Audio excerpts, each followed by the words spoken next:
Hey everyone, welcome back to Aisha Speaks Truth. Today we're going to be diving into the education system here in America. And I'm really excited to talk to you guys about this one. I will be having a special guest with me today. His name is Gino Young. He has a book that he wrote and it's called Sex, Drugs, and Illiteracy, The Death of Education in America. Now, before I bring on our guest, I want to say that at the federal level, Donald Trump has done a lot. We saw the dismantling of the Department of Education. We also saw a school choice being reestablished and the presidential fitness test also coming back into play. And so those things that he has done at the federal level, I think sets a precedent for us to run and like never before. But we need to understand what's taking place within our school system in order for us to fix what's taking place and deep dive into that with people that have actual real grassroots experience with the situation. So this book by Gino Young, it's kind of like a whistleblower style memoir arguing that America's education crisis is not just about test scores. It is also about collapsing standards, broken discipline, administrative incentives, and cultural decay inside schools. And what makes this conversation so important is that this isn't about theory. This is a real person who walked into a real school and saw what's actually happening behind the scenes.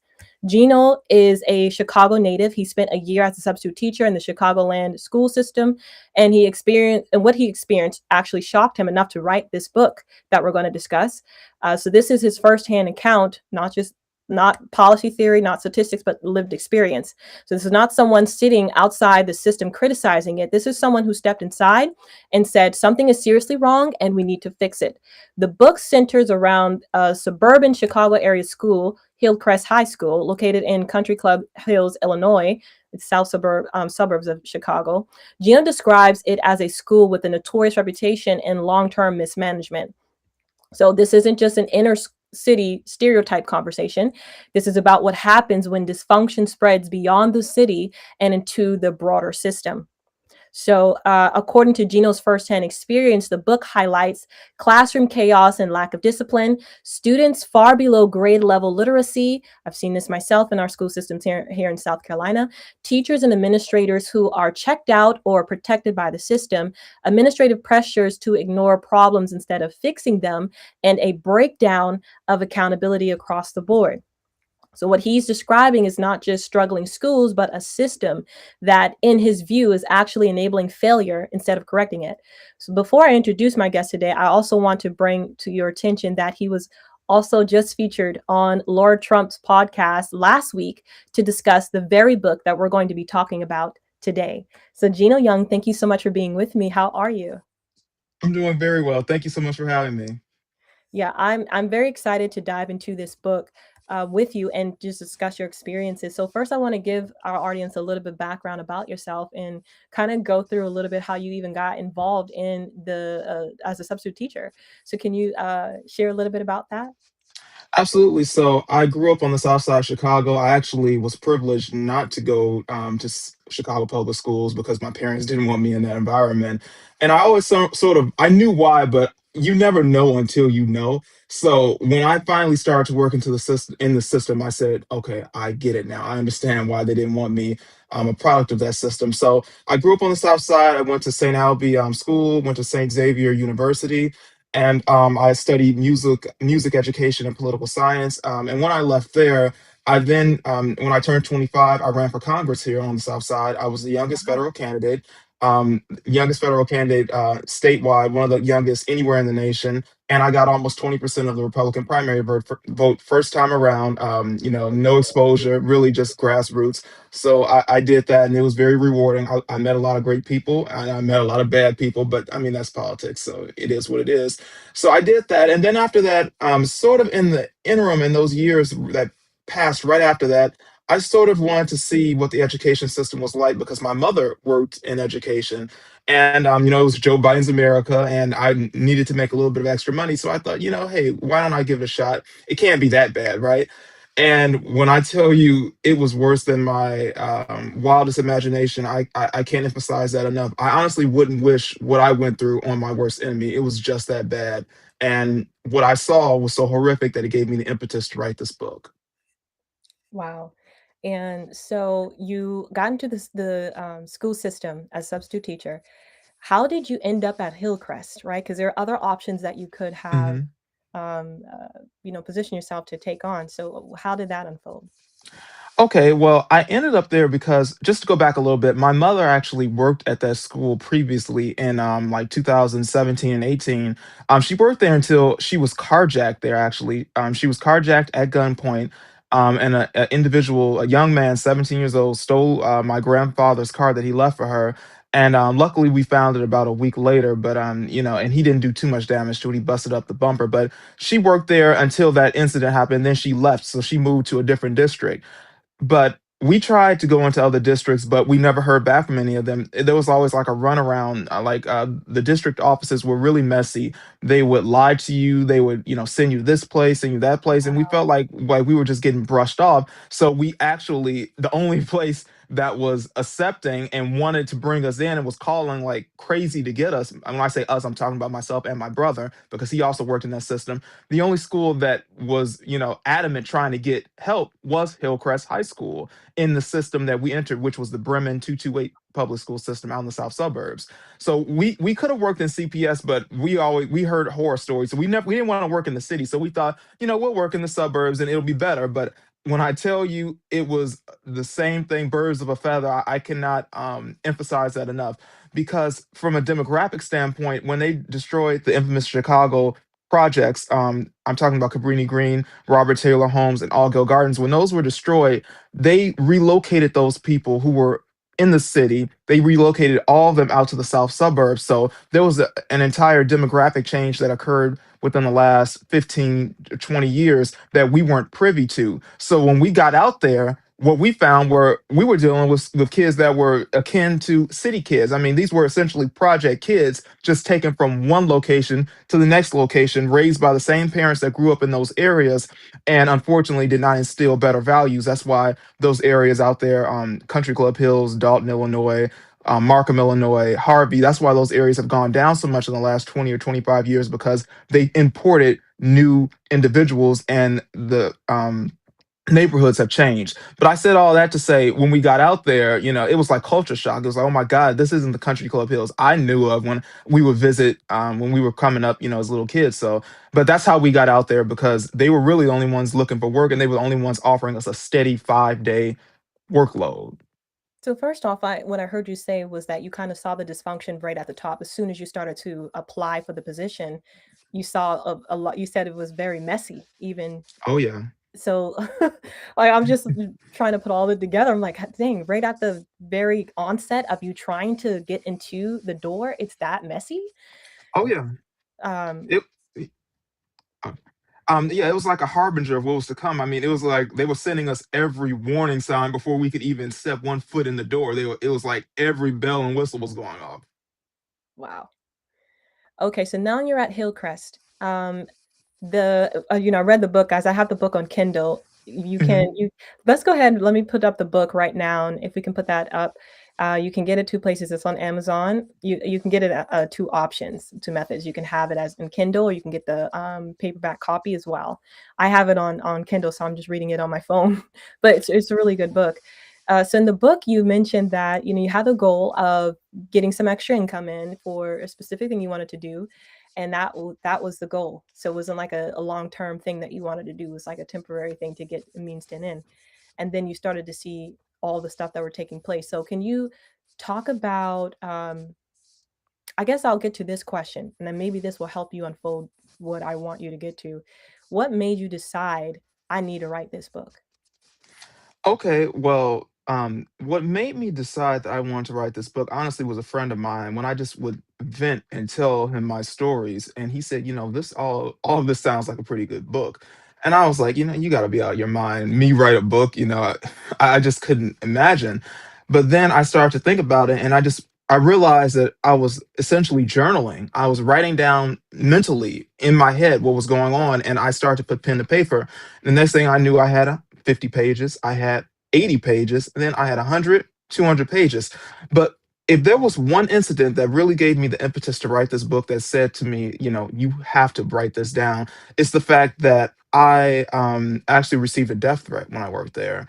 From one of the students, I asked her to have some decorum in the classroom and stop slap fighting with another girl, and she decided to turn around and start swearing at me. So I called for security to have her removed from the room. And she thought that it was a good idea then to accost me and tell me that she was going to have her grandfather and her brother come up to the school and quote F me up. So I took the death threat very seriously, and I took it seriously because two people have been murdered at the school on school grounds in the last 2 years. One was a student outside of a football game. He was a freshman, and that was widely covered in the media here in Chicago. Another I think, was the end of 2024. Was a parent that was killed right after a basketball game, and that one did not get as much coverage. It was covered, but not nearly as extensively as was the boy who was killed. So I knew these incidents. I knew that there was gang affiliation. There were these different things that were occurring at the school. So I didn't want to take any risks. So I said, you know what? The police department, Country Club Hills Police, is literally next door to the school. I'm going over and I'm filing a Wow. police report. And I told them that, and they didn't like that. Now, that wasn't the entire reason they decided to get rid of me. They got rid of me because the girl, when she attacked me, after that, we had an exchange of words, and I guess they didn't like what I said to her. So they took that and paired it with the fact that I was going to report the incident, and they just used that as a means to oust me. So that was really what gave me the impetus to write the book. And then before that, I witnessed a myriad of perversions that were happening in the school, and we can get to that later on if you want. But I just saw, like, honestly, there was a sex act that occurred in my classroom that I document in grave detail in the book, and that's probably the one thing that I saw that was like, you know what, people need to know what's going on. Parents need to know just how bad these schools are, because you hear about critical race theory, you hear about different LGBTQ agendas being pushed in these schools, but there are things happening internally that you just don't know about until you're in that situation. So I thought that parents needed to hear about that. So that's why I wrote the book. Wow, I can't imagine that happening like in a classroom setting. It's like no shame. And that tells you that how the atmosphere is at that school. And what I Yeah. wanted to ask you about too, because in the book you also mentioned that there were the administration there and the teachers. When you called for help, and removing that student, did you, or anytime you had to do that, did you see a constant authority, consistent authority there being taken so that these kids know that if they, act a certain way, they have to face these consequences? Absolutely not. There were absolutely no consequences at all. None whatsoever.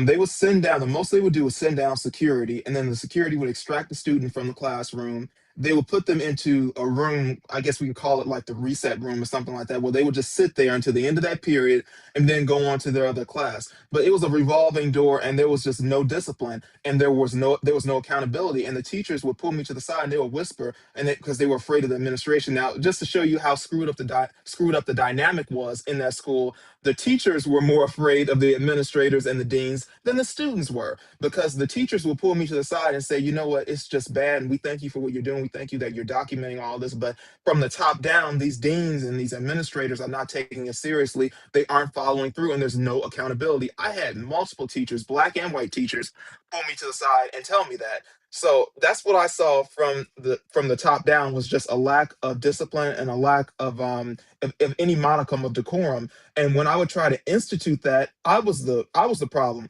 And this just wasn't at Hillcrest High School, because I worked at a few high schools in this district. Particularly, if I could speak to Tinley Park High School, which was a predominantly white high school, just 6 minutes away from Hillcrest, which was predominantly black.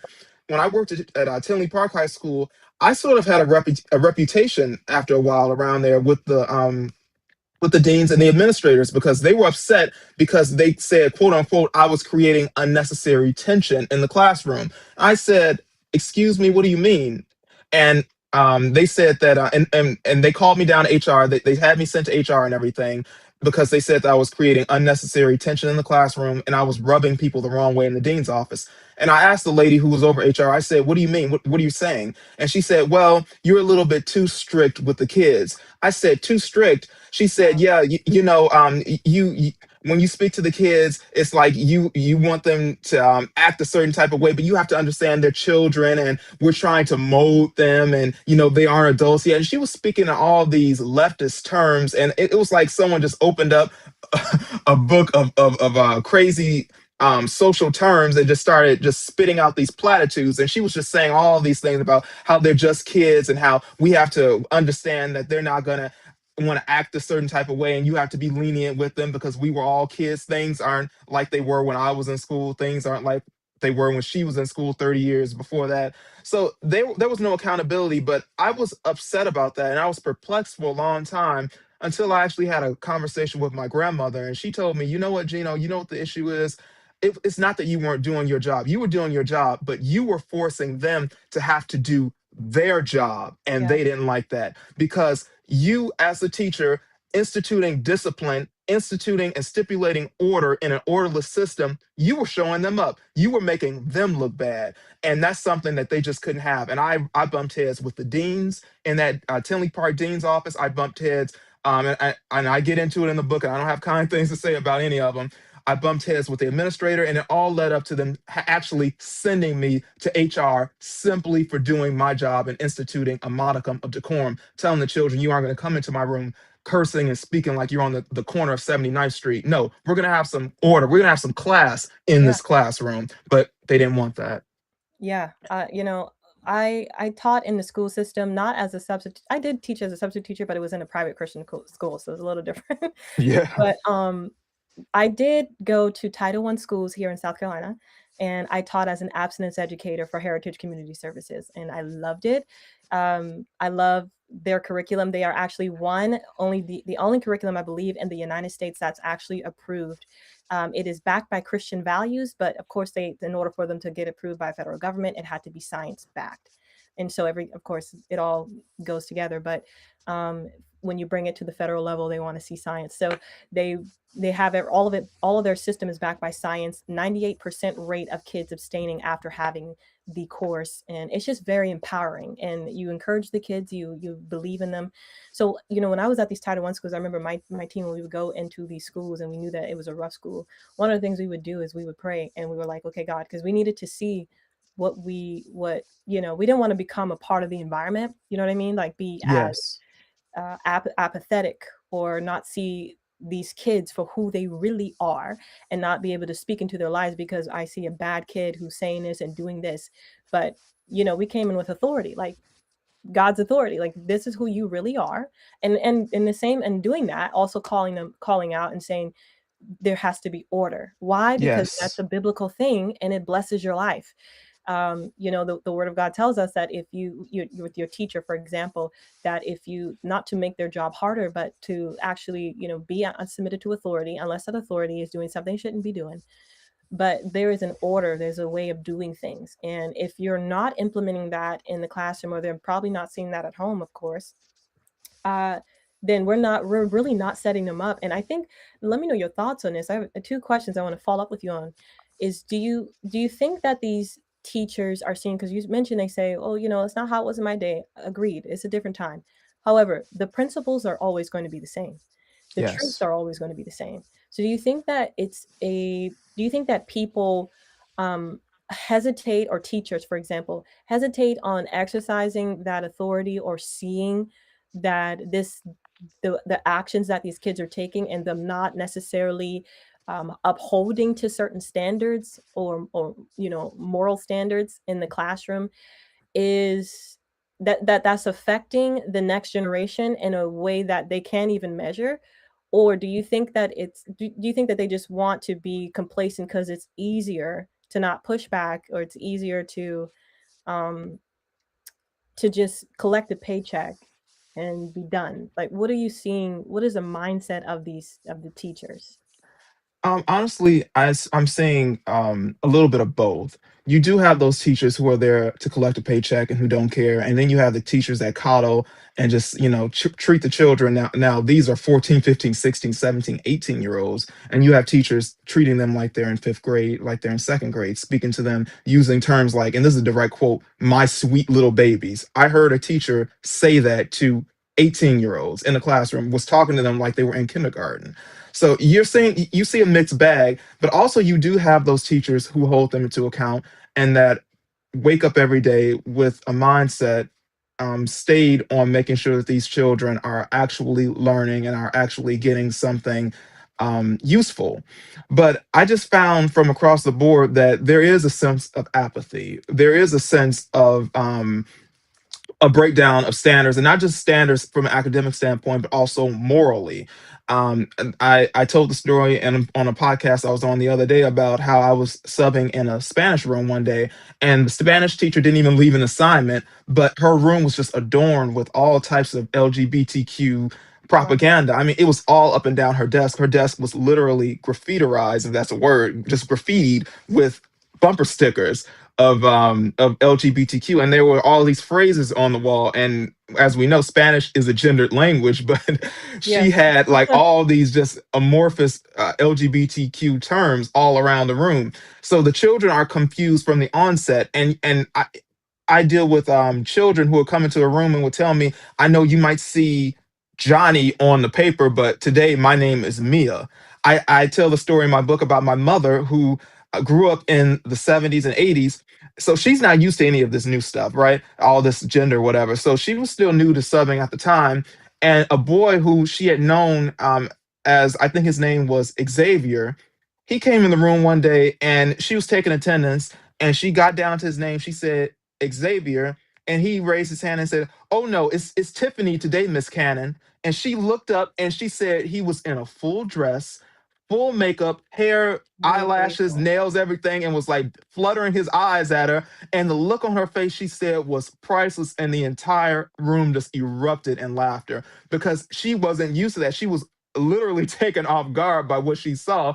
And the classroom just had an uproar at her response. So, it's a breakdown on every single level. And just if I could touch on the spiritual angle that you brought up, because that's actually a huge part of my background that I neglected to mention. I come from a very strong Christian background. My great grandmother founded a church here in Chicago and was the pastor there for over 25 years.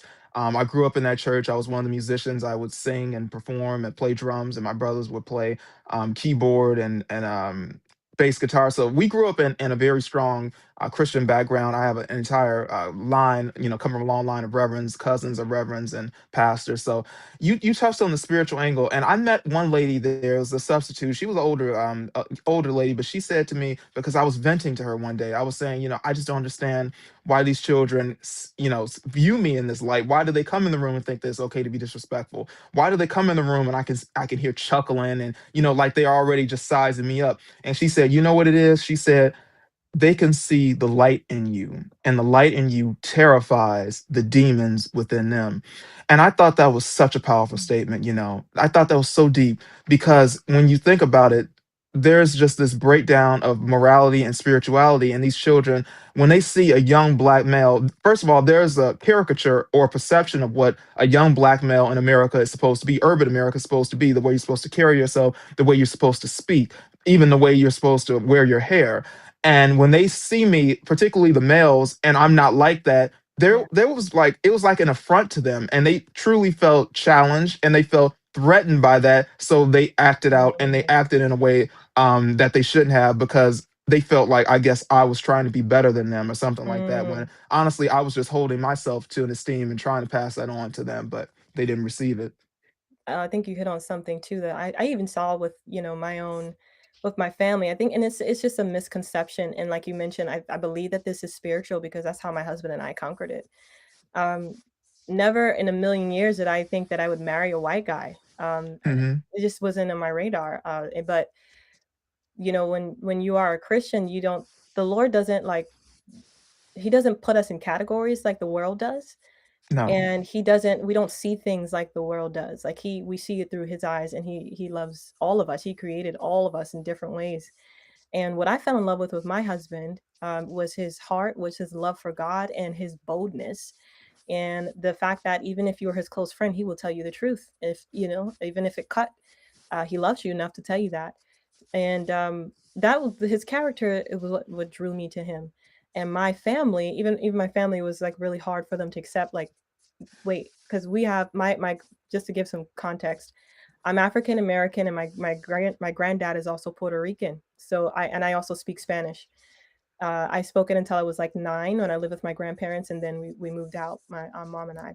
But so they always said, you know, you can only date a black guy, African American, or you can date Hispanic. So that's what I always grew up. Even after became a Christian, I just that was just in my mind from when I was young.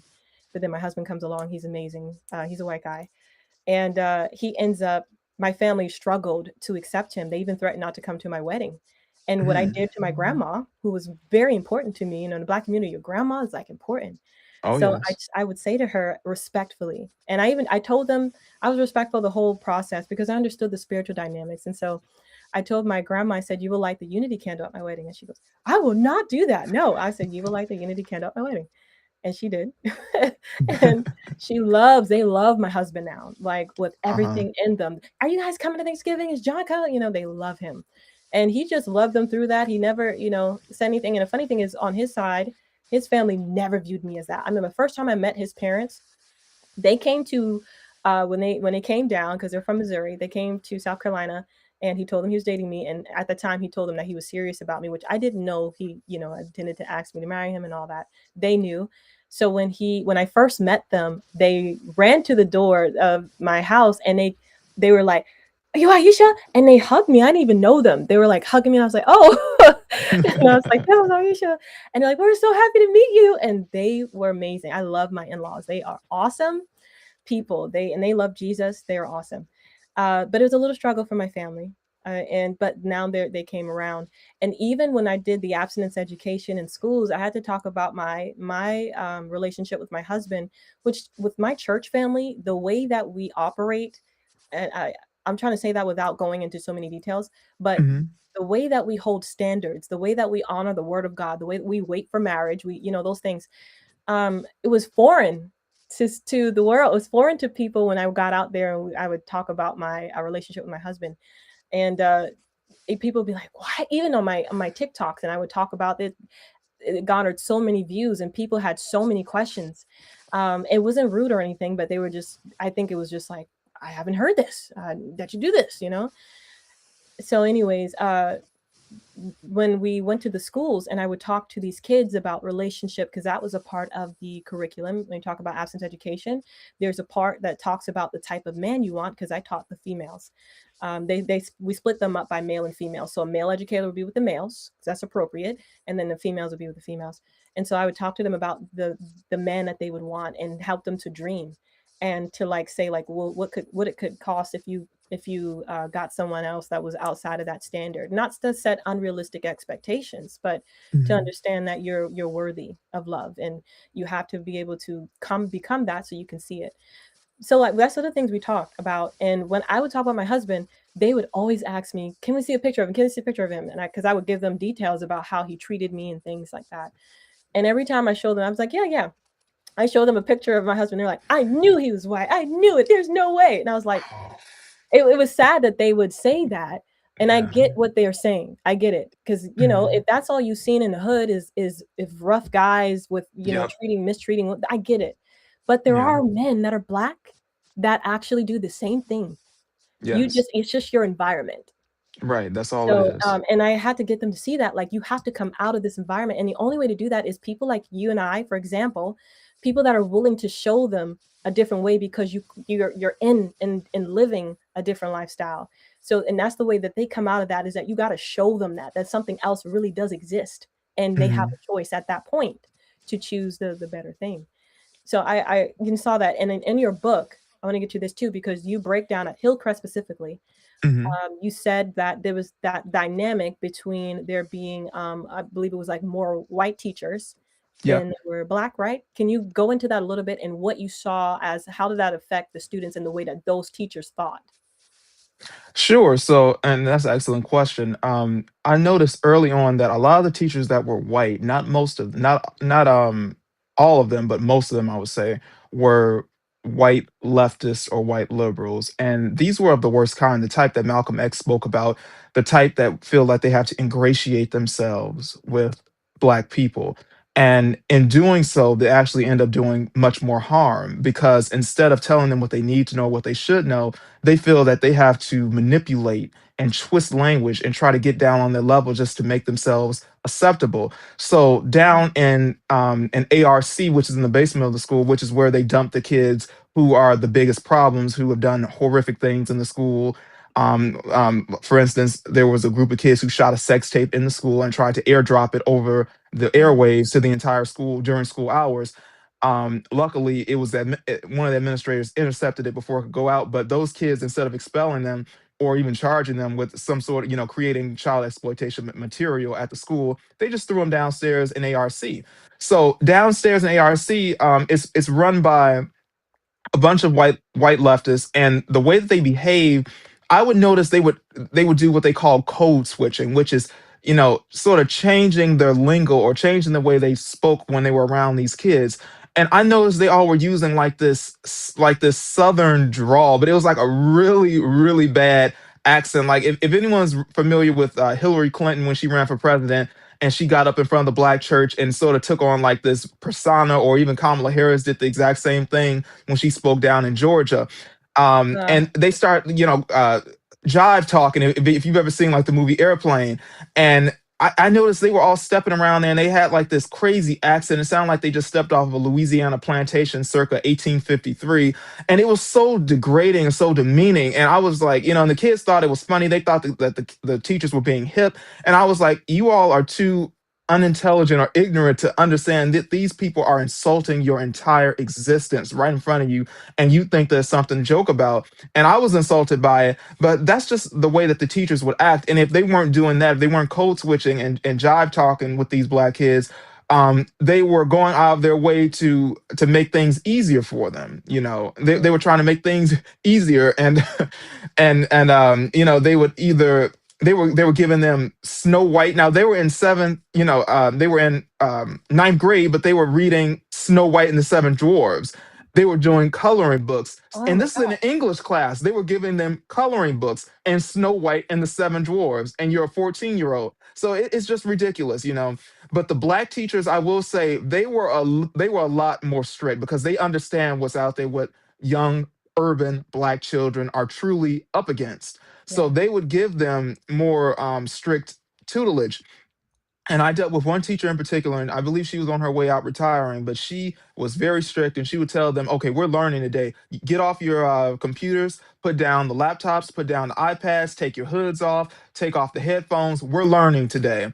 Like she would go all out and say, we're learning today. And she made them do their work. I had her class. I was fortunate to sub for her several times, but each time she always left an assignment and it was due by the end of the day. And whoever didn't turn it in, it was understood that they were going to take a zero.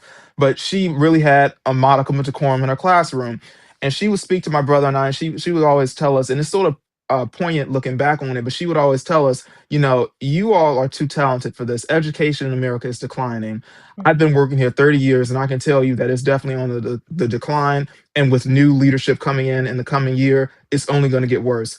There are too many fields out there that would appreciate young, intelligent, powerful black men. You all need to just get out of education, find something else to do, because as an educator of 30 plus years, I can tell you I've seen the change, and it's not getting any better. Now, you mentioned something in the book too that you keep hitting on as well, was Hmm. that, there were teachers that didn't leave assignments for the Oh yeah. kids. Can you dive into Oh that? yeah. Yeah, I can dive into it. So there's a running gag in the book, and I actually haven't spoken about this in a podcast setting, so I'm glad you brought this up. There's a running gag where I talk about room 119. Every time I had that room, now this was a computer lab. Every single time I had that room, it was like there was a demon in that room because the teacher would never leave any assignment, and when she wouldn't leave an assignment, it was chaos. And the kids felt that they could do whatever. They felt that it was a 50-minute free period just to get up, act a fool, and do whatever they wanted to do. So the teachers, it was a running problem around there that they would not leave work. And it got so bad that during some of the teachers' meetings, substitutes would take time out of their day and go to those meetings and plead with the teachers, please leave some assignments behind, because when you don't, you're putting us in a trick bag, because it's going to be very difficult for us to deal with this class for 45 minutes to an hour if they don't have any assignments left. And some teachers would do it, other ones wouldn't. I would say it was exactly half and half. And the worst possible incident that happened, and I tell this story in every single podcast I do because it's so important. And this is probably the worst story in the book. So I don't want to spoil it, spoil the book, but this is one of the worst stories in the book. I was in room 119 again. This was just a standard day. Most of the class was out on a field trip, and I noticed that a boy and a girl were sitting a little bit too close for comfort, and they were way too close. And I said to myself, okay, let me keep my eye on them.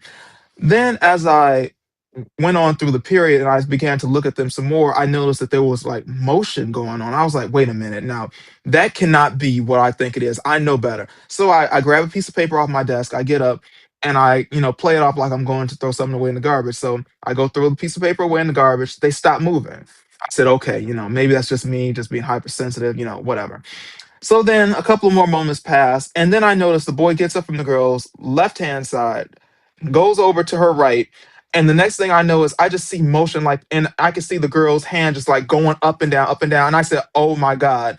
So, long story short, for those who don't know by now, the girl was giving the boy a hand job in the middle of the classroom, and they were live streaming the sex act over the Oh my internet God. with my face in the background. So they were creating child exploitation material on school grounds with my face in the background. So I got up and I freaked out. I said, "Where the heck do you think you are?" I went off, and they timed it just right because the bell rang and I couldn't even call it down for security to come in and deal with it. So I had to write up a report, run down to the front office, give it to them. About a half hour later, I get summoned to the dean's office, and I go in there and I tell my story.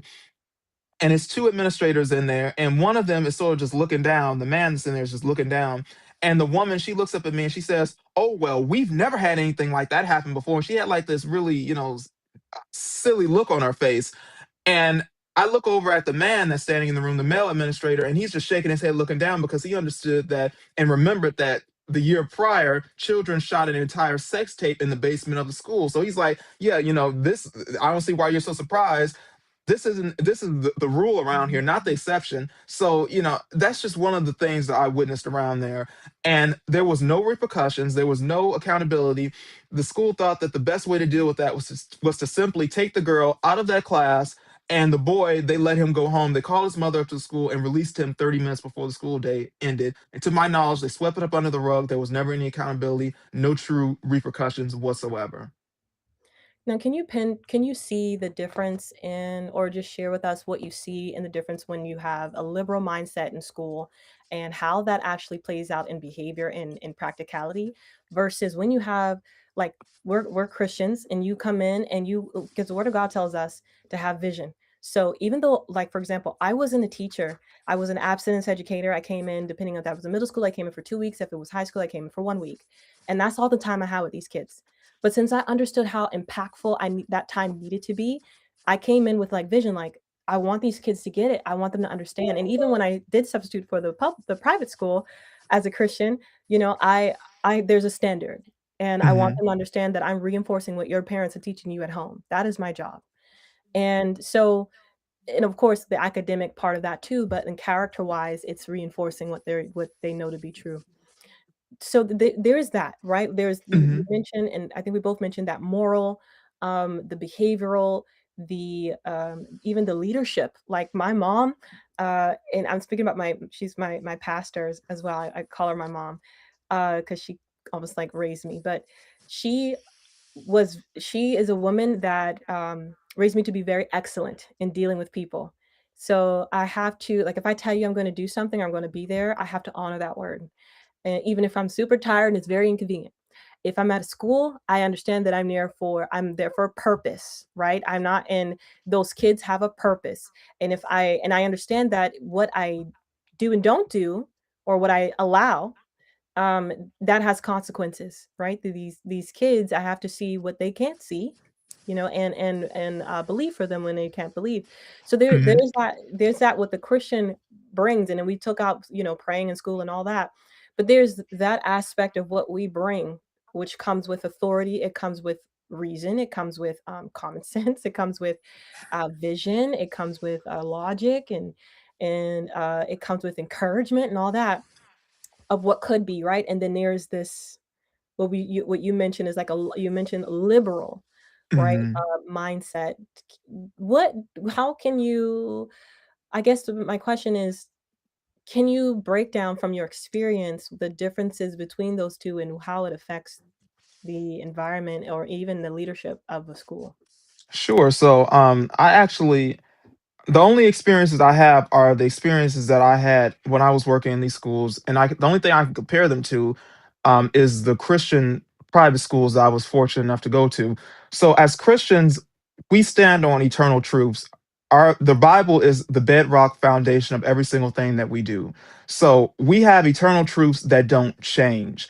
Liberals, on the other hand, or leftists, because they aren't very liberal anymore. They're more, you can argue with a liberal, you can talk to a liberal. A leftist is someone that's like slamming your head against the wall. You can't change their mind. And that's what I encountered with a lot of these different people, just all the way down to the dynamic in the break room. They were always looking at CNN, always had on ABC. They were always talking about the president and just speaking in all these disgusting terms. But that's another story. And I get into that in the book. And I had a lot of fun when the election came out the way that it did. I was just smiling and I turn on the View. I said, you know what? Today I think I want to look at the View, and I turn on the View, and we just had fun. My brother and I, and they were all sick, but we had so much fun. But anyhow, Christians, we stand on eternal truths. We have the bedrock foundation, which is the Bible. Leftists, their views are not rooted in anything that's true. So therefore, their views are forever evolving. They're amorphous and they're Ooh. very malleable. So, they're always changing what it is. So today it might be LGBTQ today, but tomorrow it's MMI, whatever, LGBTQ, whatever the new term is that they came up with in Canada this week. So they're always changing their values, so they can never really come to an agreement within themselves of what's real and what's not real, because they're always shifting the goalposts to try to outdo to try to out, I guess you could say, out woke their last leftist experiment. But we, on the other hand, as Christians, we understand that there are two genders. We understand that there is truth. There is a thing called truth, and there also is a thing called lies. So we can expose what's real and what's not real, whereas they can't do that.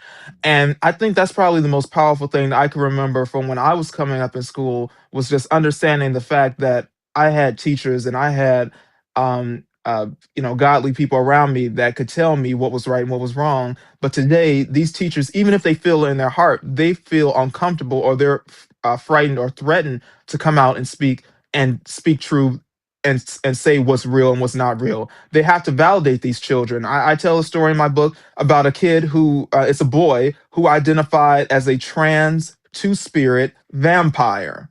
Yes, a trans two spirit vampire. And he was bragging one day to my brother about how he would go on Amazon and order this thick red drink like blood, and pretend like he was drinking blood because he was a vampire. So, somewhere along the way, this child got the idea that it was okay, and someone validated him. Someone in that building more than likely validated him and told him, you know what? You are trans. You can be a two spirit. Now you're black. Now, how are you black and a two spirit? I just don't get that, because two spirits are supposed to be Native American, but that's a different story. So you're a black trans two spirit vampire, and guess what? We're gonna run with it. And no one's gonna call you out. No one's gonna say no. That's not what God created you to be. So I think that that's sort of the dynamic that I can point to the most, is the fact that when I was coming up, the schools I went through, they acknowledged eternal truths. They acknowledged and they stood on a foundation of morality and of virtue. Whereas nowadays, these schools, you can't even, like you mentioned earlier, they've taken prayer out. Some schools in the South have luckily been able to put back in the Ten Commandments, but there are all types of court cases coming against that now that we're Oh, seeing. wow. So now, that may go one day, that might go again. So the public school system is just completely screwed up from top to bottom, and there's just a breakdown of all morality and any modicum of decency or tradition, really. Think that was well stated. Thank you so much. Oh, Now, thank you. I do want to get into our book club, and then I'm going to finish up with some questions with you, Gino. So this is exactly why I started the book club. This is because we need real conversations, hot, not just surface level talking points.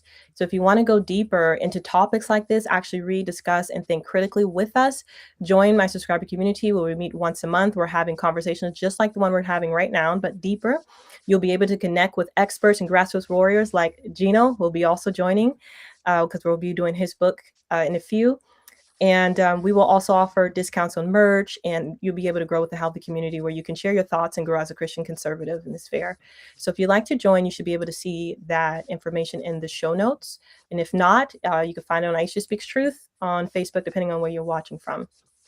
So we're currently with Ina Cyrus. She's an Iranian expert, and her book is Architecture of Jihad. So right now we're focusing on that. And the next time we're going to be meeting is May 13th, 7 to 8 p.m. ET. And then after that, we'll have Gino Young with us. It is a pleasure to have actual people that wrote these books, that have the experience to be there to answer questions and to help us to be able to do something about what we're seeing. But first, we need the knowledge of what's happening so we can act. So that gets me into my next question. With you, Gino. So before I ask, what do you think could actually fix what we're seeing? I want to ask you this: what were you more shocked by? Was it the adults' behavior or student behavior in school? I was more shocked by, well, the most shocking thing I ever witnessed was the sex act. I will unequivocally say that.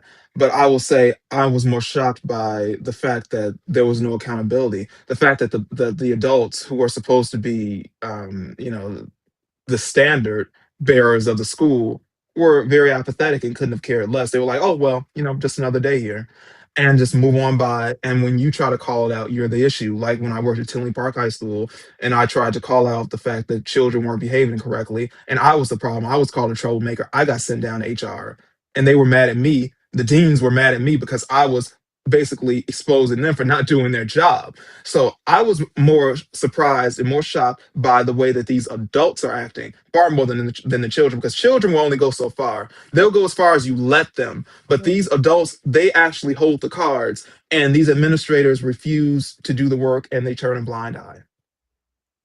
Now, what do you believe? What do you believe the system protects? Why do you believe it protects failure? I believe that it protects failure because if the failure is exposed, their bottom line becomes exposed as well and becomes vulnerable.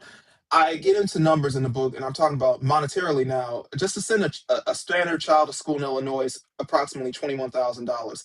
But if that child is reclassified as special education or AP or an IEP, as they call it, that money then doubles to over $41,000. So these school systems have found ways to game the system, and they realized early on. And I had a teacher actually tell me this, that not only are they putting children into AP classes that don't belong there, they're putting children into special education classes, reclassifying them as special needs so that they can get increased funding from the federal government. And they realize that if they do that, their ratings go higher and their numbers go up. And I also found out from the same teacher that they found out that if they throw out too many kids in these schools, their funding goes down because each child, there's a substantial amount of money attached to each child, which is why they won't throw out these kids. Mm. Particularly at Hillcrest, I had a teacher tell me that the school board said they were throwing out quote unquote too many black kids. Now, that's all that really went there. I mean, there was like one lonely white kid and maybe a smattering of Hispanics, but it was predominantly 90, probably about 98% black. But the school board, which is full of a bunch of white leftists, said they were throwing out too many black kids. So it's all a numbers game and it's all about Mm. funding, and that's why there's such a breakdown of accountability, and that's why they much rather get rid of or oust a person like me who's exposing it all and holding them to a standard, because as a troublemaker and definitely as someone who was opening my mouth and speaking out, I was then a threat, and anyone who speaks out against it, the situation is a threat. That's why I had teachers coming up to me whispering, and they were afraid to even really talk about it. And they always had to be cognizant of who was around and who was aware, because you have moles in there who will go back and run back and tell the administrators trying to score special credit points with them. They'll rat out anyone in there, anyone who they think they could get a leg up on. They'll rat you out in a second. You know, so that's sort of the dynamic around there. So You that's what mentioned I in the saw. book that the paycheck of these teachers, they had like six-figure paychecks, Oh yeah. administrators. Hmm. They do. I found it quite interesting that a lot of the administrators, the superintendents, and the teachers, they're making their money. They're making their money hand over fist. So they're not going to do anything to screw that up. And they certainly aren't going to allow someone to come out from the outside to come in and potentially expose things or screw it up for them. And I found it interesting that this coming school year, they're now in some of the districts here in Illinois, they're thinking about allowing the superintendents to have essentially an unlimited line of spending up to $5,000, and they no longer have to report it to the district office. They no longer have to report it to the board. Like there's no accountability at all. So essentially, superintendents are going to have unlimited spending in some of these districts locally here, and they will be unaccountable to anyone. I hope you guys that are watching, if you're thinking about going to your school board meetings, that you can take from what we're talking about right now and make sure you do your research about where your area is and see what's happening in your school systems.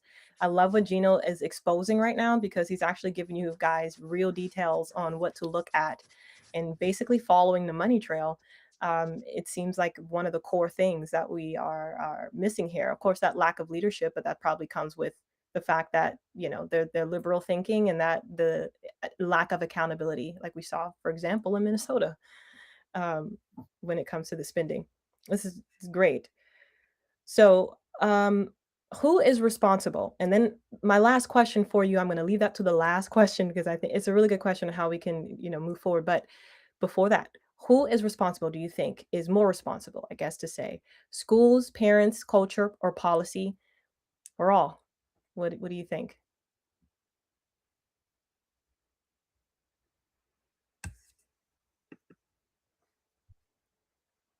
I think your earbuds may have died. Oh,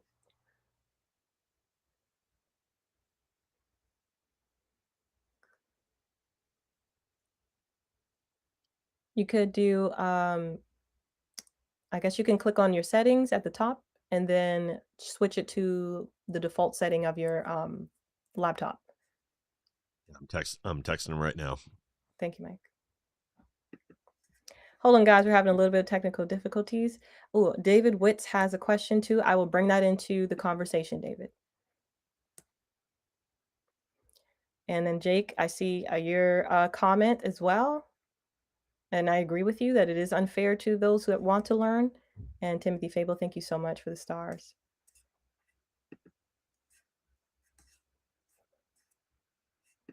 Okay, I'm checking all the comments on YouTube as well, just making sure I didn't miss anything because last a few times I've missed YouTube comments while we're waiting. So we're gonna have a few more questions, just this one and one more question I'm gonna ask him before we close today's episode, as soon as he is able to get back on. And then I'm gonna bring in David Witt's question as well.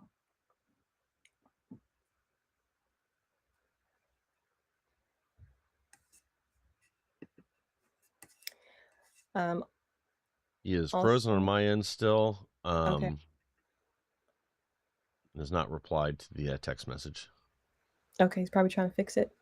Well, if you can, are you able to pull up my the your skincare flyer? Yes, ma'am. Okay, go ahead and do that.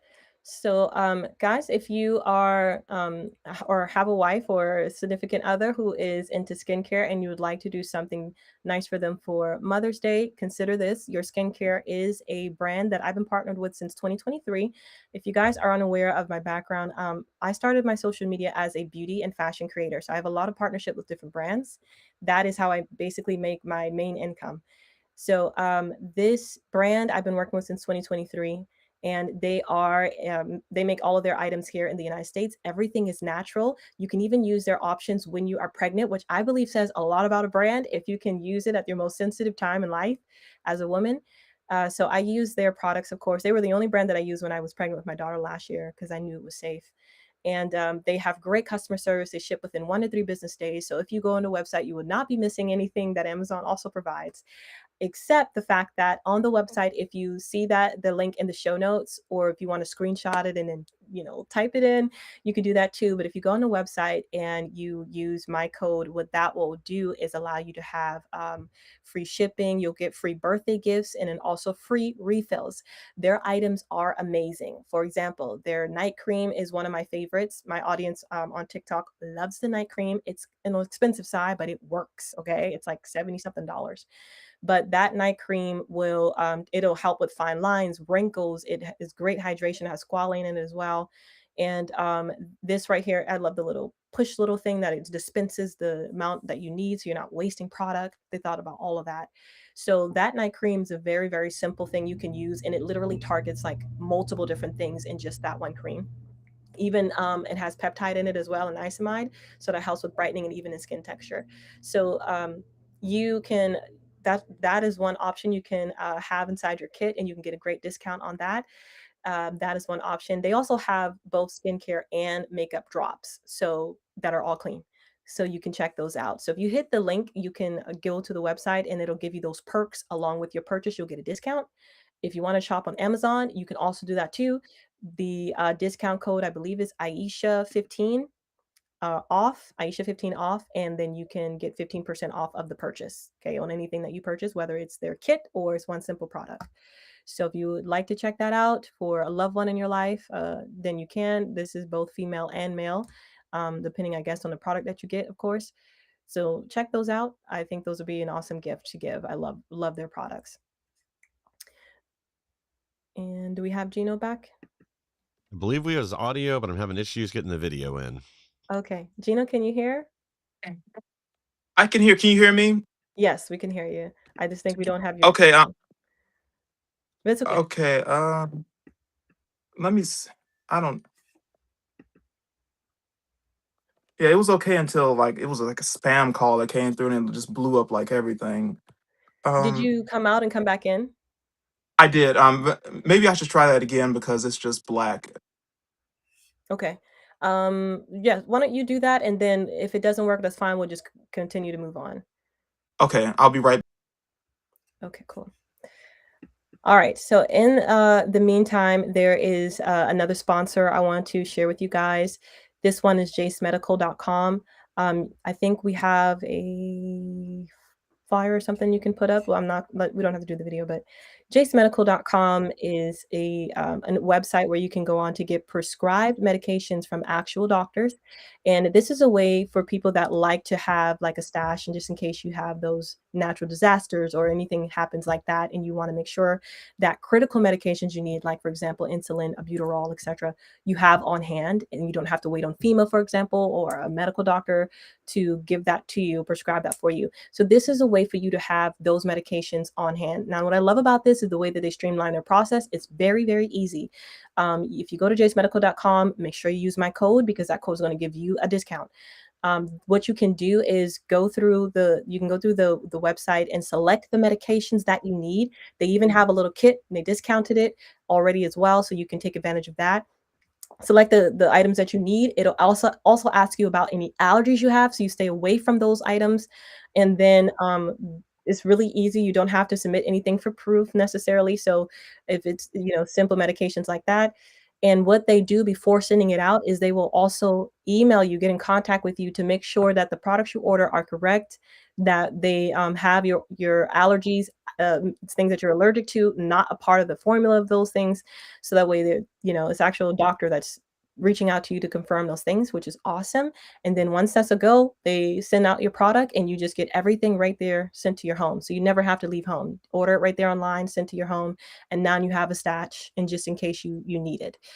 So if you want to check them out, you can use the code is Aisha, my name, in lowercase. You can use the code Aisha, ISHA, and that'll give you a discount when you're checking out. It's jacemedical.com. Okay, and we'll wait a little bit. Let's see if Gino gets back in, and then I will ask David Wiz's question, and then we will ask my final question, which is, of course, now that we know all the problems, we need to be the solution. So definitely want to end on that note. And I And believe he again, is back, but it is audio. Okay, So I'm can you hear me?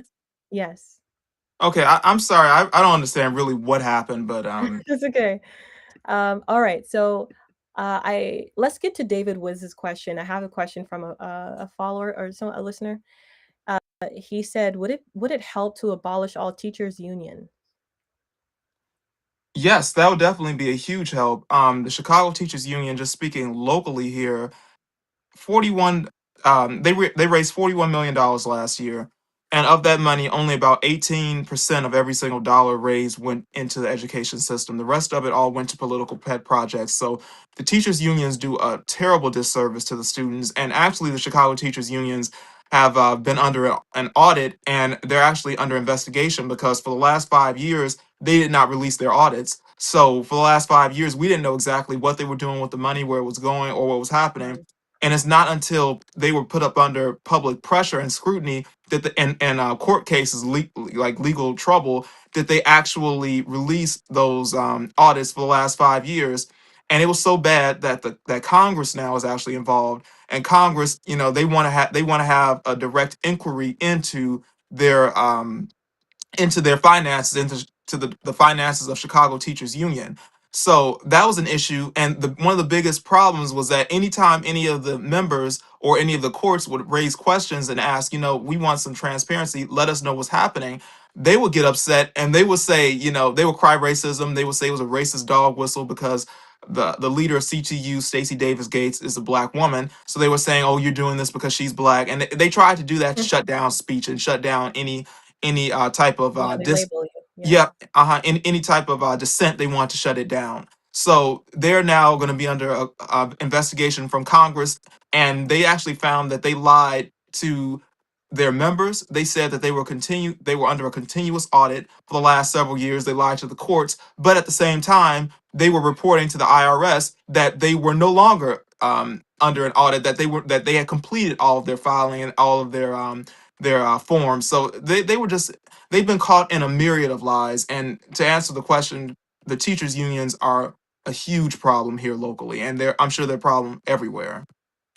David Wiss's question actually goes right into my final question, which was, what would actually fix this realistically? So that's one solution that we have. Do you have any other ways that you think we could go forward with fixing the education system in America? Yes, so I think that it's multifaceted, but one of the things that I would like to see is the continued work by the Trump administration federally to dismantle the Department of Education. I think that it's got to go. I think that it's done a terrible disservice to our children. I think that when you look at it all the way back pre-COVID and specifically after COVID, when you had Randy Weingarten and American Federation of Teachers working locally with teachers unions like Chicago's teachers unions just to keep the schools closed, and you had teachers saying that they weren't going to go back into the schools unless they had a laundry list of demands, and they were on beaches in Aruba, they were in Egypt, they were in Hawaii, they were down in Cancun, they were everywhere you could imagine but in the schools. So they obviously don't have the children's best interests at heart. So I do believe that in that regard that the teachers unions need to be held into account, and also that the Department of Education needs to go. And also from the state and local level, one of the things I would like to see more stringent truancy laws placed into these schools that hold the parents accountable for not making sure that their children show up to school. Because as I always say, there's a direct correlation between the kid that's out there, a 16-year-old knocking a Yeah. grandmother in her head, stealing her purse at 10 o'clock in the morning, and the same 16-year-old who's chronically absent every single Friday, who's missing from my math class. So I think that there's a direct correlation there. And if we start putting in some stringent policies on these parents, holding them accountable, and also holding their welfare benefits into holding their welfare benefits and saying to them, you know what, if your child doesn't show up for school, you aren't getting your check this week. That's been tried in New York, it's been tried in Michigan, it's been tried in Tennessee, and it works. It was taken away in those states, but it does work. If these parents start to be held accountable, and they know that if they don't send their children to school and they don't step into that role as a parent, they won't be getting their government assistance that week. I promise you, you could fill a stadium with the amount of children that would be sitting in these classrooms. Awesome. Thank you so much. I want to just, if I can add to it, I think all of us as well, making sure that we are aware when our next school board meetings and our city council meetings are, all of those local level meetings that we need to participate in so we can vote and make sure that what's happening at the federal level is something that we're implementing in the local. Um, Gino, thank you so much for your time and for breaking all this down, for giving us the insight that we need so we can actually make change in certain area in the areas of education.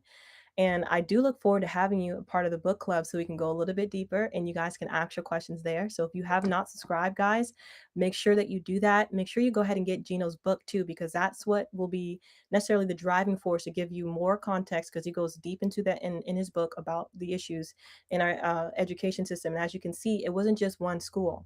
He broke down a couple of different schools within the Chicago area that he actually had firsthand experience with. And me being in South Carolina, I've seen the exact same thing. So the book is amazing. If we can put yeah, thank you. So the book is Sex, Drugs, and Illiteracy. You can get it on Amazon. You can either do the Kindle version or you can do the hardback copy, whichever one suits you, and pick it up. But yeah, it's a really good book, and he goes dives right into it. It's a very easy read as well, so you can get through it pretty quickly. So make sure you pick it up and then join our book club if you have not already. Encourage you to do that so we can make change here in our nation. Gino, I want to thank you again for being with us. Thank you for having me. It's been an absolute pleasure. Thank you. And guys, I will see you next week. I believe we'll be live on Saturday. If that changes, because sometimes I have travel or other obligations and things come up, I will definitely let you guys know. Okay. But it will be every week, of course. So thank you guys so much for joining. Thank you for your questions and your comments. I appreciate the stars too.